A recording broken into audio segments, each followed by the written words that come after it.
Hello friends, স্বাগতম জনাইছো আজি এটা ভিডিও। আজি মই এটা পাৰ্সেল ৰিসিভ কৰিছো ফ্লিপকাৰ্টৰ পৰা। নোটবুক দুখন অৰ্ডাৰ কৰিছিলো সৰু চাও হকচোন নোটবুক কেনেকুৱা আহিছে। কাটিব তেনেকৈ ব্লেড স্লেট নাই পোৱা সময়ত বিচাৰি। গাড়ী চাবি আছে, চাবি দিয়ে হৈ যাব, এক সাইডত ফালিলে হৈ যাব চাগে মেবি। মই হাতত আঁতৰাই দিওঁ। সো MRP আপোনাৰ লৈছে ইয়াত প্ৰাইসটো মেনশন কৰি দিছে 219 টকা। এই দুটা নাইতো নাই, এখন টেগটো লিখি দিছে ইয়াত। MRP টো আছে 219 টকা। সৰু নোটবুক A5 সাইজৰ।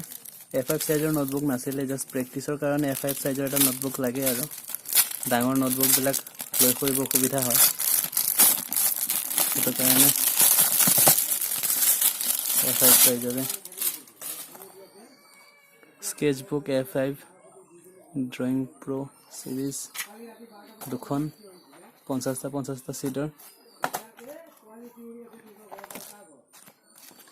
ধুনীয়া আছে দেখাত। এতিয়াৰ পৰা এইটো প্ৰেক্টিছ কৰিব পাৰিম, লগত থৈ দিম কৰবাত বহিলে, এনে বহি থাকিলে ফ্ৰী থাকিম, তেতিয়া এখন স্কেচ আৰু ইয়াত ৰাখিব পাৰিম আৰু। এইটোৱে video. Thank you so much for ৱাচিং। এই ভিডিওটো ভাল লাগিল তেনেহ'লে লাইক, কমেণ্ট এণ্ড চেনেলটো ছাবস্ক্ৰাইব কৰিব নাপাহৰিব। লগতে ডেছক্ৰিপশ্যনত মোৰ ইনষ্টাগ্ৰাম আৰু ফেচবুকৰ লিংক থাকিব, তাত আপোনালোকে মোক ফ'ল' কৰিব পাৰে। Thank U.